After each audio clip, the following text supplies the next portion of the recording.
सभी दीदी को मेरा प्रणाम। प्रणाम दीदी। आप सब कैसी हैं? हम सभी अच्छे हैं। दीदी, क्या आप सभी को मीना याद है? हाँ दीदी, वही मीना जिसने अपना प्रसव अस्पताल में करवाया था और जिसने जन्म के तुरंत बाद अपने बच्चे को अपना पीला गाढ़ा दूध भी पिलाया था और जिसने 6 माह तक अपने बच्चे को सिर्फ और सिर्फ अपना ही दूध पिलाया था, बाहर का एक बूंद पानी भी नहीं दिया था। वाह दीदी, आप लोगों को तो सभी बातें बहुत अच्छे से याद है। आइए अब हम लोग गुणवंती दीदी, जो मीना की सास भी है, से जानते हैं कि 6 माह पूरा होने पर क्या मीना ने अपनी बच्ची को अपने दूध के अलावा भी कुछ खिलाया? हाँ दीदी, जैसा कि आपने समझाया था, मीना ने 6 माह पूरा होते ही खुशबू को अपने दूध के साथ साथ पूरक आहार भी खिलाना शुरू कर दिया। पूरक आहार वो क्या होता है दीदी? बच्चे का 6 माह पूरा होते ही माँ के दूध के साथ साथ ऊपर से खिलाए जाने वाले भोजन को पूरक आहार कहा जाता है। लेकिन छोटे बच्चे को पूरक आहार क्यों? उनका पेट तो माँ के दूध से ही भर जाता है। क्योंकि 6 माह तक बच्चे के वृद्धि विकास के लिए जरूरी सभी पोषण माँ के दूध से पूरा हो जाता है।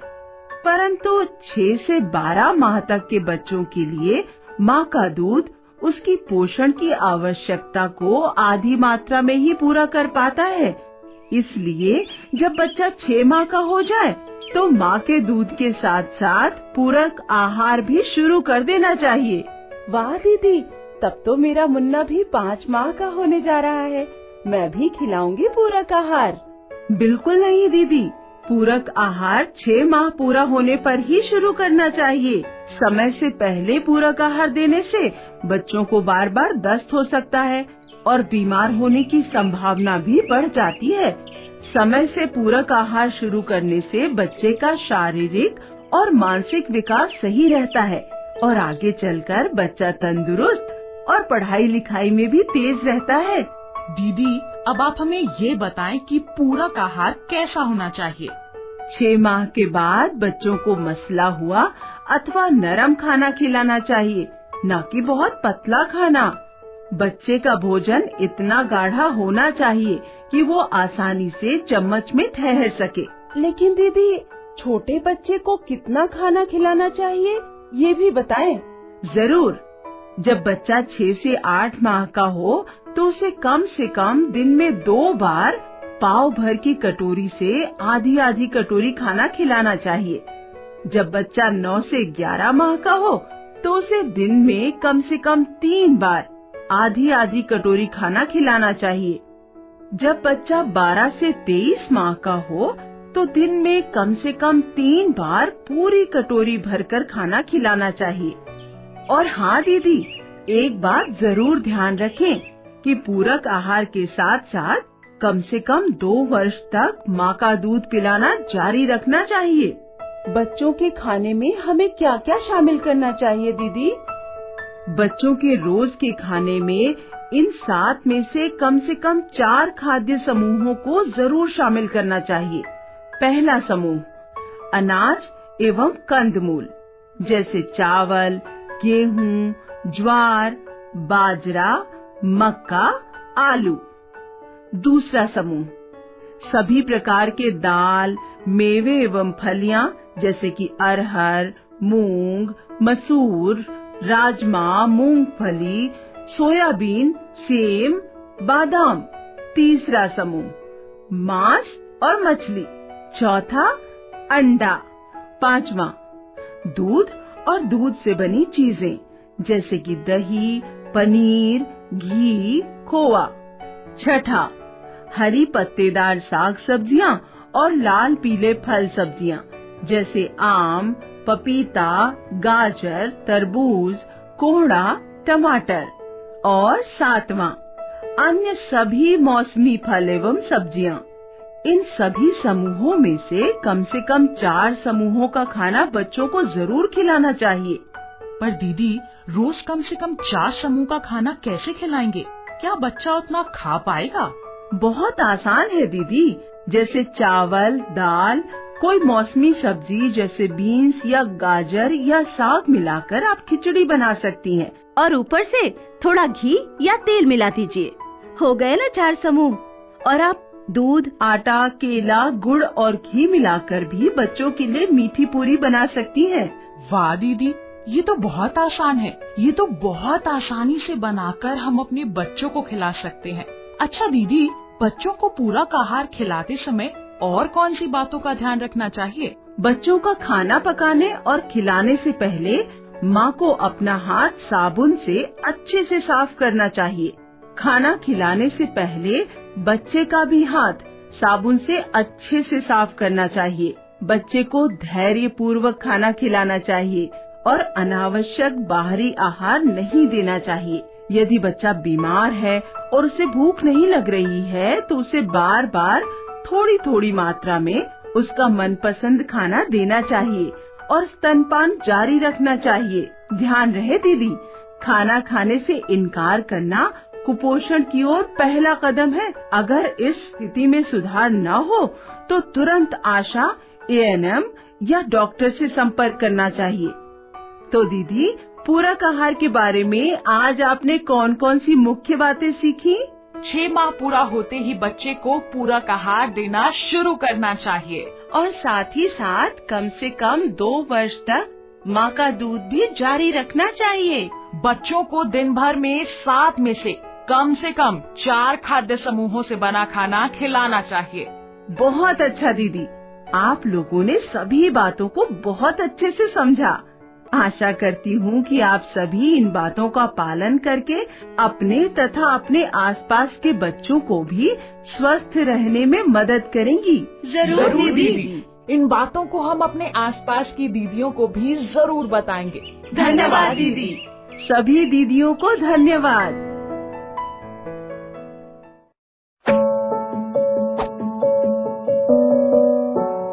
सभी दीदी को मेरा प्रणाम। प्रणाम दीदी। आप सब कैसी हैं? हम सब अच्छे हैं दीदी। क्या आप सबको पिछली बैठक की मुख्य बातें याद हैं? जी दीदी, हमारी आजीविका अच्छी तब होगी जब हम स्वास्थ्य के साथ साथ पोषण और स्वच्छता पर ध्यान देंगे। स्वास्थ्य, पोषण और स्वच्छता पर ध्यान देकर बीमारियों पर होने वाले खर्चे को बचाया जा सकता है। और इस बचत के पैसों से हम अपने परिवार को खुशहाल बना सकते हैं। वाह दीदी, आप लोगों को तो सभी बातें बहुत अच्छी तरह से याद हैं।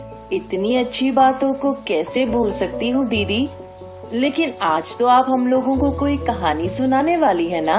हाँ दीदी, और यह कहानी है हमारी अपनी गुणवंती दीदी और उनकी बहू मीना की, जिन्होंने आपसी समझदारी से गर्भावस्था से लेकर अभी तक अपनी बच्ची का ध्यान बहुत अच्छे से रखा। तभी तो खुशबू इतनी स्वस्थ और तंदुरुस्त है। अरे वाह, यह तो बहुत अच्छी बात है।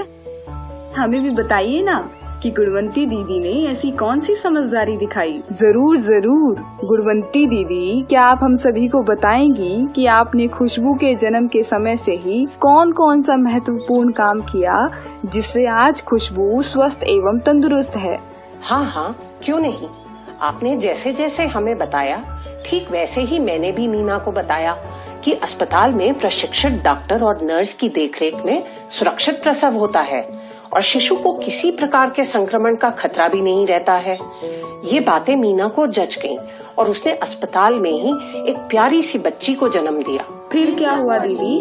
फिर तो नर्स दीदी ने नवजात शिशु को मीना के पेट पर लिटा दिया। नवजात शिशु को भला मीना के पेट पर क्यों लिटा दिया? क्योंकि इससे बच्चे के शरीर का तापमान सामान्य होता है और साथ ही माँ और बच्चे के बीच भावनात्मक संबंध बनता है। 1 घंटे तक शिशु काफी सक्रिय रहता है और वह आसानी से स्तन के साथ जुड़कर स्तनपान करना शुरू कर देता है, जिससे स्तन में दूध जल्दी और पर्याप्त मात्रा में आता है और तुरंत स्तनपान संभव हो पाता है। ये तो बहुत अच्छी बात है, परंतु तुरंत स्तनपान माने क्या और इसके क्या फायदे हैं दीदी? तुरंत स्तनपान का मतलब जन्म के तुरंत बाद, यानी 1 घंटे के अंदर शिशु को माँ का पहला पीला गाढ़ा दूध पिलाना।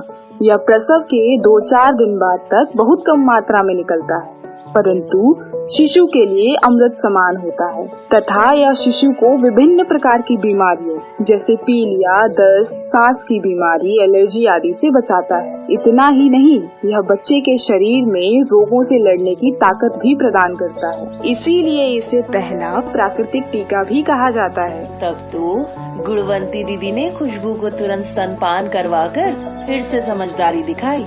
लेकिन प्रसव के बाद तो बहुत कम मात्रा में दूध निकलता है, क्या उतने से खुशबू का पेट भर जाता होगा? इस समय शिशु का पेट बहुत छोटा होता है, समझ लो एक अंगूर के बराबर, और शिशु को एक बार में 1-1.5 छोटे चम्मच दूध की ही आवश्यकता होती है। और शुरुआत के दिनों में तो इतनी ही मात्रा में माँ का दूध निकलता भी है, जो शिशु के लिए उचित है।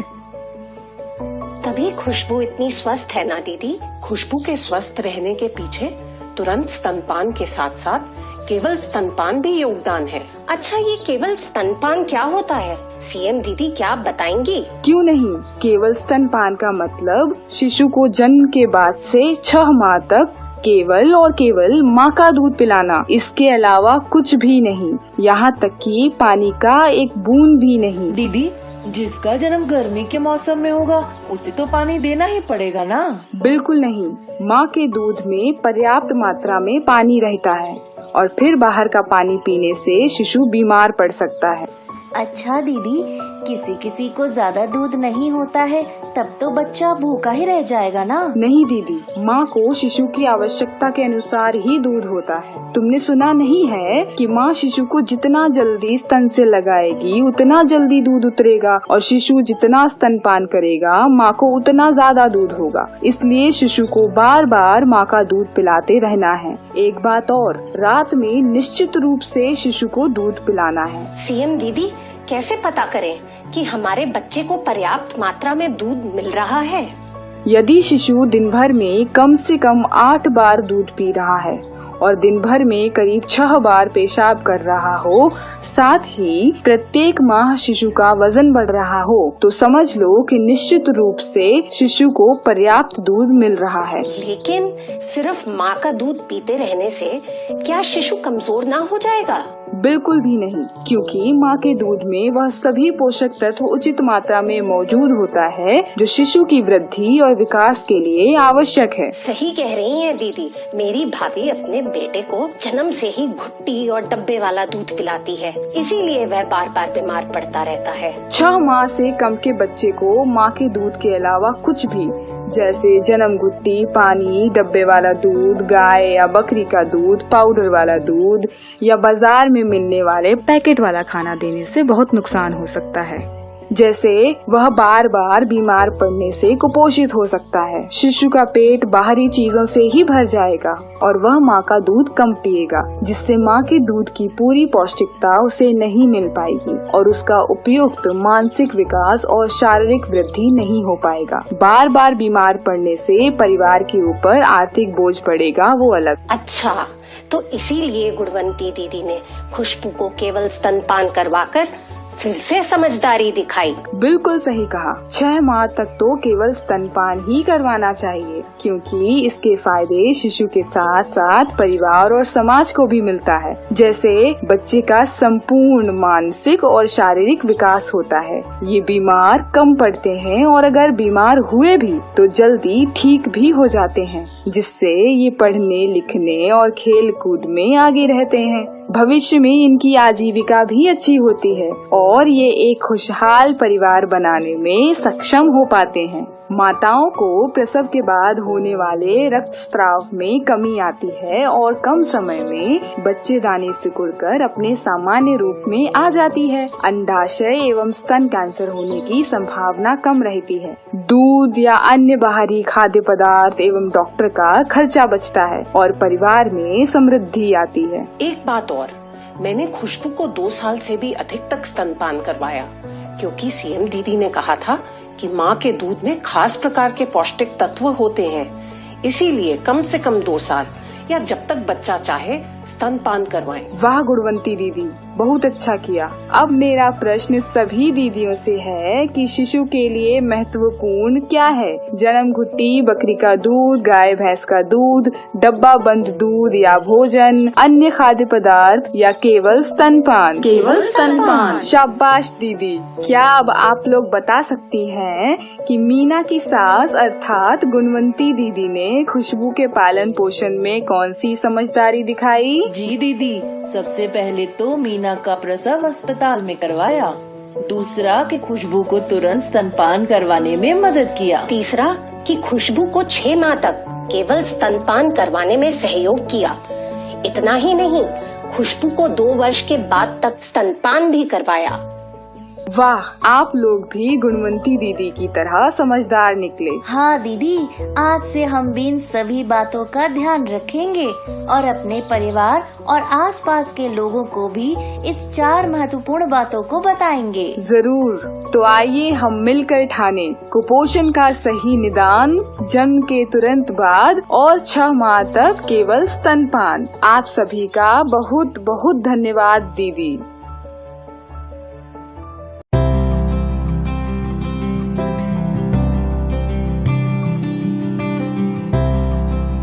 उपस्थित सभी दीदी को मेरा प्रणाम। प्रणाम दीदी। कहिए, कैसे हैं आप लोग और घर परिवार में सब कैसे हैं? हम लोग ठीक हैं दीदी। ये तो बहुत अच्छी बात है।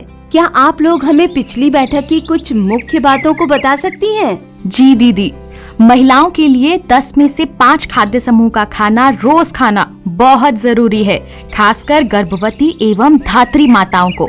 प्रत्येक दिन गर्भवती माता को 1 अतिरिक्त भोजन और धात्री माता को 2 अतिरिक्त भोजन लेने के साथ ही साथ पौष्टिक नाश्ता लेना भी जरूरी है। और हाँ, इसके साथ साथ आयरन, फॉलिक एसिड की गोली, कैल्शियम की गोली लेनी चाहिए। और विशेष जानकारी के लिए आशा दीदी या ANM दीदी को संपर्क करना चाहिए। अरे वाह दीदी, आप लोगों ने तो बहुत ही अच्छे तरीके से बताया है। सभी लोग अपने लिए एक बार जोरदार ताली बजाएं। दीदी, पिछली बैठक के बाद से बार बार मेरे मन में एक ही सवाल आ रहा है। इस महंगाई में हम कम से कम 5 खाद्य समूहों का खाना रोज पूरे परिवार के लिए कैसे लाएंगे? सही कह रही हैं आप दीदी, पर इसका भी बहुत आसान और सरल उपाय है। पर आइए पहले हम गुणवंती दीदी से जानते हैं कि उन्होंने मीना और खुशबू को विभिन्न खाद्य समूहों का खाना किस प्रकार खिलाया। हुआ यूं कि मैं अपनी बूढ़ी माँ की सेवा के लिए अपने गांव गई थी और सब्जियां महंगी होने के कारण यहाँ मीना खुशबू को मसला हुआ भात और आलू खिलाया करती थी। एक दिन अचानक हमारी दूर की गोतनी आ पहुंची। खुशबू को खाना खिलाते देखकर उन्होंने कहा कि खुशबू की शारीरिक वृद्धि और विकास के लिए भात और आलू पर्याप्त नहीं है, इस तरह वो तो और भी कमजोर हो जाएगी। खुशबू को कई प्रकार के पोषक तत्वों की जरूरत है, जो 7 में से कम 4 आहार समूह का भोजन करके ही मिलेगा। पोषण बगीचा लगाकर तरह तरह के फल और सब्जियों को आसानी से प्राप्त किया जा सकता है। साथ ही उन्होंने ये भी कहा कि उनके गांव में तो जीविका की मदद से घर घर पोषण बगीचा है। जब मैं वापस आई तो मीना ने सारी बातें बताई। फिर हम दोनों ने मिलकर अपने घर में भी पोषण बगीचा लगाया। इससे हमें साल भर पौष्टिक साग सब्जियां भी मिल जाती हैं और पैसों की बचत भी हो जाती है। पोषण बगीचा वो क्या होता है? जरा हमें भी विस्तार से बताइए ना। पोषण बगीचा माने घर या घर के आसपास की जमीन पर लगाई गई फल और सब्जियों का बगीचा, जिसमें हरी पत्तेदार साग सब्जी, लाल और पीले फल एवं सब्जियां और मौसमी फल सब्जियां उपजाई जाती हों। लेकिन हरी पत्तेदार साग सब्जी, लाल और पीले फल एवं सब्जियां और मौसमी फल सब्जियों से बच्चों को क्या फायदा होगा दीदी? पोषण बगीचा से बच्चों को तो फायदा होगा ही, साथ ही साथ पूरे परिवार को भी फायदे होंगे। जैसे घर के सभी सदस्य, विशेषकर गर्भवती माता, धात्री माता और बच्चे हरी पत्तेदार साग सब्जी खा पाएंगे, जिससे कि वो खून की कमी अर्थात एनीमिया से बच पाएंगे।